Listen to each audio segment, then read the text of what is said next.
So, earlier this morning, I hit 6,000 subscribers on this channel. So, in order to celebrate this milestone, I thought I would do something a little bit different to the portrait videos I've been doing, even though it's the same thing. I'm going to do a Q&A. So I asked Twitter for some question suggestions. I got a few of those, and I decided that I didn't want to just answer the questions, so I got everybody who submitted a question just to put a picture with it as well.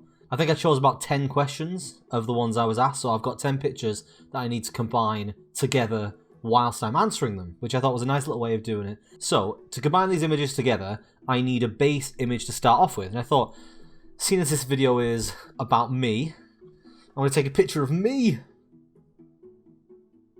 That'll do. Something daft. So yeah, this is probably not the best picture of me I've ever taken. And, oh god, what the hell? Is it just me, or does that tiny version of that look, like, mutated? Brad, zoom in on that in post. So, as I said, everyone who submits a picture gets to ask a question. And I've submitted picture number 1, so I'm actually going to ask myself a question. And why am I doing that? Because nobody asked, like, some of the basic stuff. So the question I'm going to ask myself is, who actually are you? Because a lot of people who are following me on like YouTube or follow me on Twitter know me specifically through FactFiend, and they might not actually know who I am. So I'm just going to sort of do a little bit of a summary of who I actually am. So I assume everybody knows this part, but my name is Brad Rawlinson, and I am currently 29 years old at the time of recording this video. I was born in northwest England, in Cumbria. I lived there until I was 19, and then I moved to Sheffield for university. When I went to university, I studied film and visual effects, came out with a Master in Arts degree in that. And since I left uni, I was just doing general work, such as I worked in cinema for a while, I worked in a fast food place, and it was like that until I started working with Carl. When FactFiend took off, I started working fully from home as a freelance video editor. So now, in 2020, I'm working as an editor for FactFiend, whilst trying to do all this other stuff in the background, one of which is the videos you're watching now.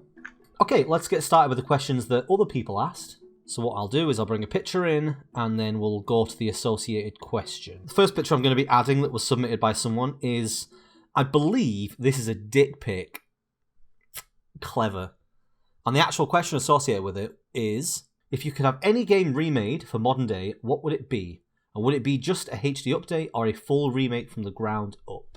Okay, so as I figure out what I'm going to do with this, I think to be honest, I know exactly what I'm going to do.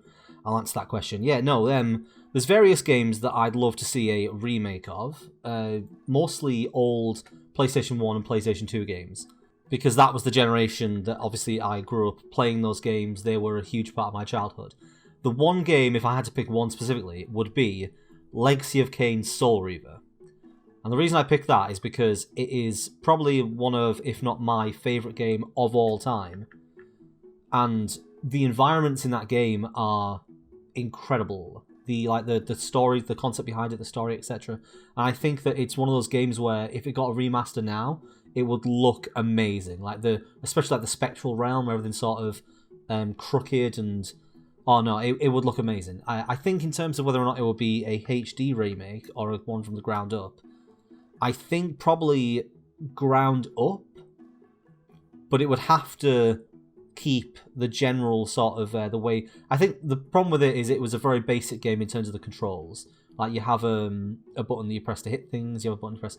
I think that if they could like upgrade the combat system to make it more like Legacy of Kain Defiance, which was a later game in the series, I think that would work out a lot better.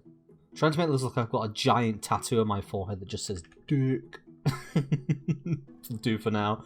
I don't want to spend a huge amount of time making the picture look absolutely pristine, because the picture's not really the point. It's a Q&A session. It's just that this is... I just wanted someone to do in the background.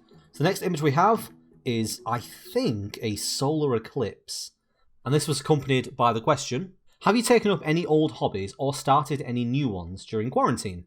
So my life hasn't changed drastically at the moment anyway, because I work from home. So I'm usually at home anyway. In terms of starting any new hobbies, no, I haven't. I used to read a lot, and I want to start reading more again, because I spend too much time staring at screens. It's probably not good for me. Also, I want to get back into playing the guitar, because I really enjoy playing it, and it's just been a long time since I've actually actively tried to improve. So yeah, to answer the question, I haven't really taken up any new hobbies. I almost forgot. I said I was going to have a little companion with me whenever I recorded now, because the microphone is very visible. Is that right? It's kind of hidden a little bit. Okay. You can stay there for now. Can't you? Maybe you should be answering the questions and I should just be playing guitar in the background. That'll probably go for a better video, right? What am I doing? Photoshop. Jesus. I don't even know what that's supposed to be, but you know what? It's fine. It's done. It's perfect. It's good, isn't it? You like it, don't you? He hates it. Right, what's next? Here is the next picture that I was given, and the associated question: to what extent has being on Fat Fiend helped to improve your life and career prospects, etc.? Are there any downsides the channel's success has had on you? Hope not. Love you, Brad. Love you too. To answer your question, before I was working on Fat Fiend with Carl, I was doing very little in the way of editing. Like, I had a few freelance jobs, but mostly I was just working in, like I said, a cinema and a fast food place. So working with Fat Fiend has hugely improved my career prospects. And I think, like, trying to make my own videos as well, I wouldn't have anywhere near as big an audience as I have. Even though I'm only getting a few hundred views per video, I consider that to be massive compared to what I would have had when I was making... In fact, I have evidence of that. I made some videos and things before I was working with Fat Fiend, and they got like 10 views. Yeah, Fat Fiend has had a huge impact on my career prospects. Downsides to the channel's success, I personally haven't had too many. Obviously, because when I was a voice in the channel, I was behind the camera. There are a few negatives to what I do now, but a lot of them are personal, and I don't really want to get into them. So, for the majority of it is good. It's had a good impact on my life, I would say.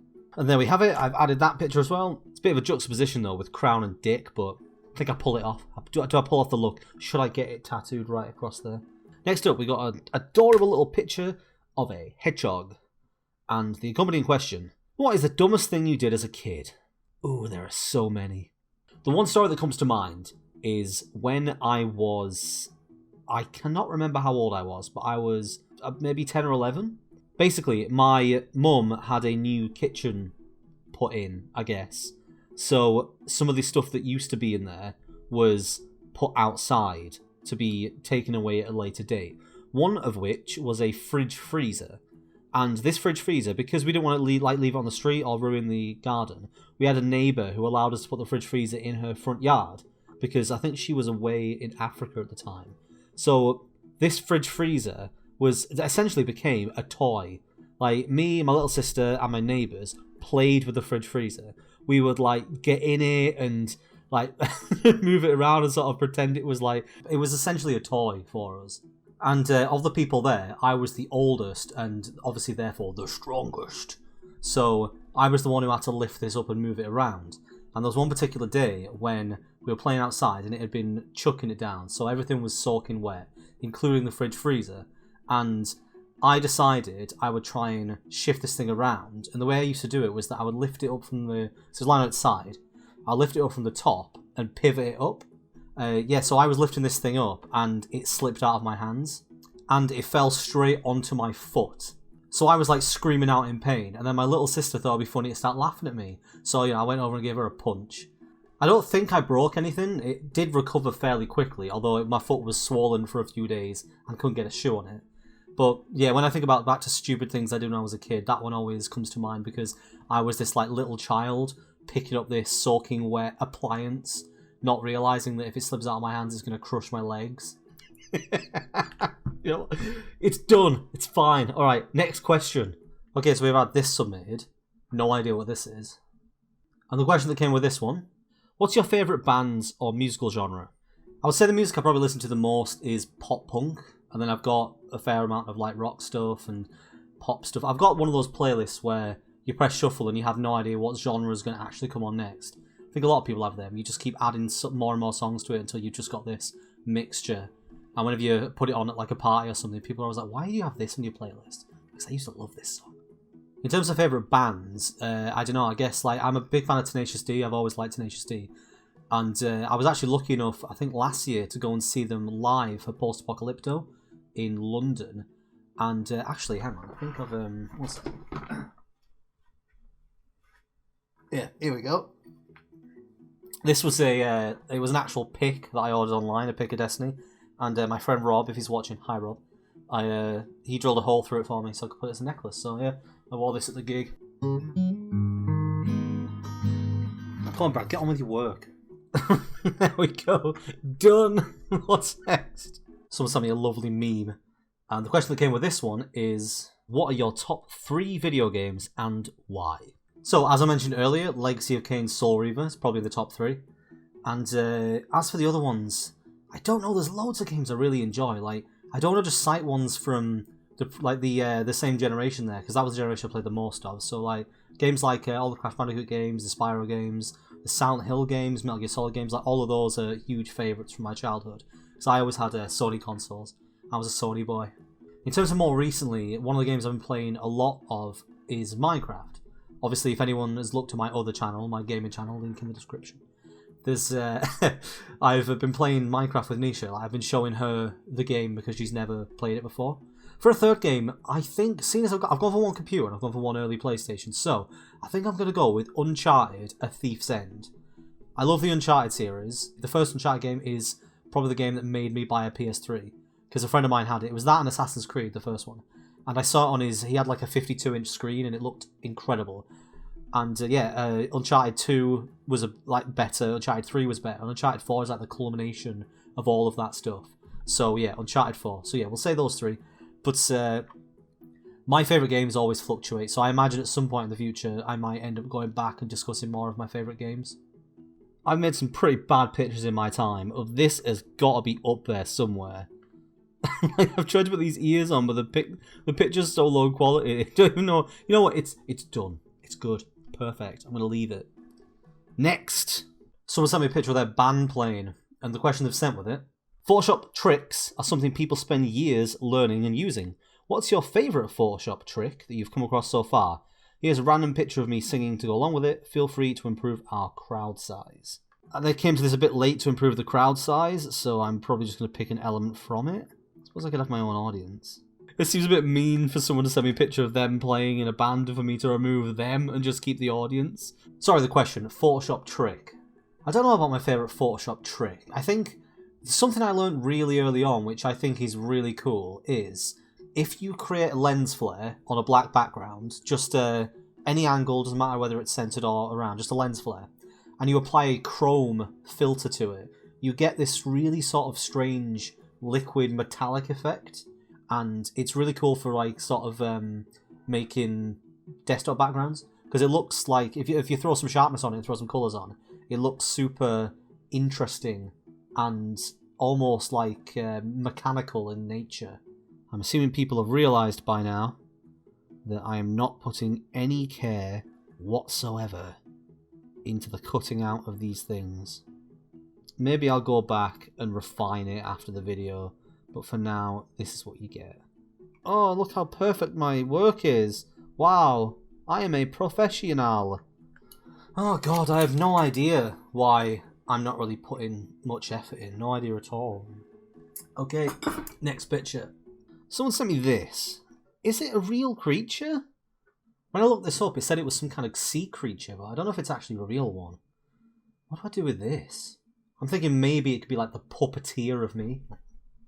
The question that was asked with this one is, what got you into Photoshop? So when I first got Photoshop, it wasn't for image manipulation, it was actually for video manipulation. Back in the olden days, I say the olden days, it's like 2005, I wanted to make lightsabers, and I wasn't aware of After Effects. I'm not even sure how, like, if it was a big thing at the time, but what I did have, I had Premiere and I had Photoshop. And what you used to be able to do was that you could export the video clip as something called a film strip, which was essentially a gigantic image that had every single frame of the video, and it was a format that could be read by Photoshop, opened as an image, or read by Premiere and opened as a video. Like, it could calculate the size of the frames based on the white areas around them and the numbers, so they knew the time code, that kind of thing. So what you used to be able to do was you would open the film strip in Photoshop and you would go through frame by frame and you would draw the lightsaber on every single frame, and then export that from Photoshop back into Premiere, and it would play with the lightsaber effect on top of it. As an example, here's an old clip of me from like a decade ago when I first actually did this.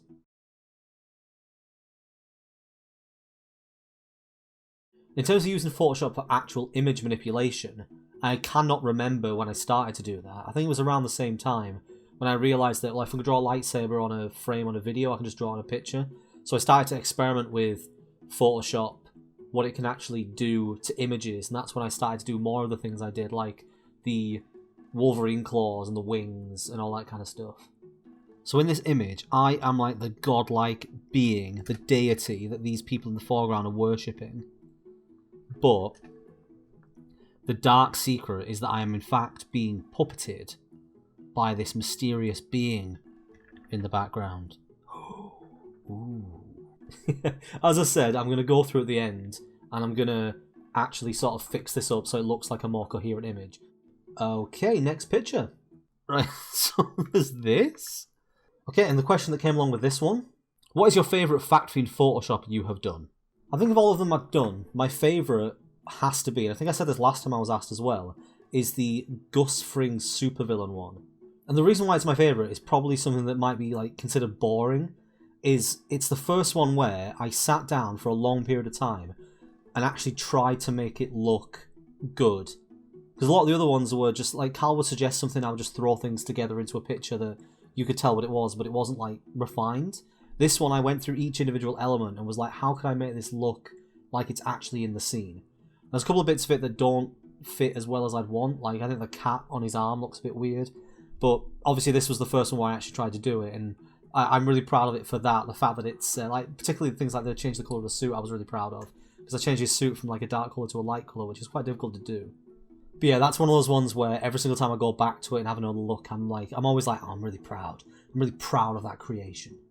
Considering that I'm currently making a random god picture, I'm just going to take this text here. Life is a lie. Okay, and the final picture. And the question that came with this one. If you could combine 3 animals into the ultimate pet, what would they be and what would you call it?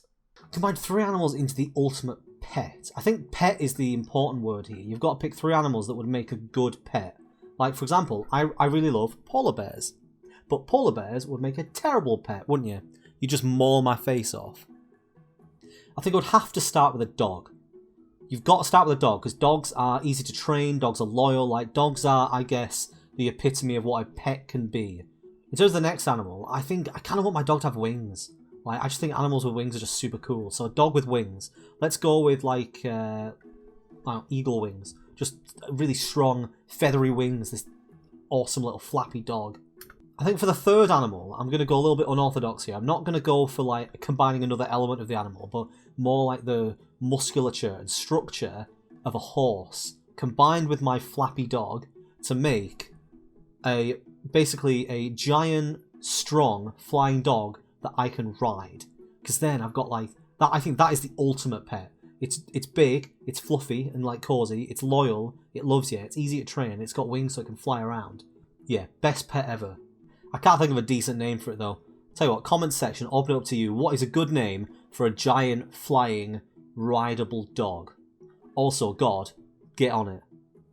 I'm completely lost as to how I'm going to use this, so I've decided I'm going to take just the bat. And the bat is going to be my weird pharaoh chin thing. Because I am a I am a godlike king being with dick on my forehead. Okay, so what you're seeing in front of you now is the structure of what will be the final image. So I'm going to go away now, and I'm going to make it look decent. Then we're going to come back, and we're going to talk about the better version. Because this version right now is kind of shit. So I've been working tirelessly for many an hour to make this thing not look shit, and... drumroll please. Here is the final image. I am actually super proud of the fact that I actually made this look vaguely decent. Like, obviously it's still odd, but considering what it looked like before, I'm actually super happy with how I've managed to actually put these elements together and make it look not only coherent, but actually quite cool. Like, I'm looking forward to posting this one online for people to be like, what the fuck is this? Then the only thing I would have done different if I'd had a bit more time is the little strings coming down from the creature on the top. I would have had them go on the front of the image and go down to like my limbs so that it looked like it was genuinely puppeteering me, but No, it's pretty decent. As you can see, I've moved some of the images. I put the moon in the background because the mouth was fine, but I quite liked the idea of it being framed like this god creature.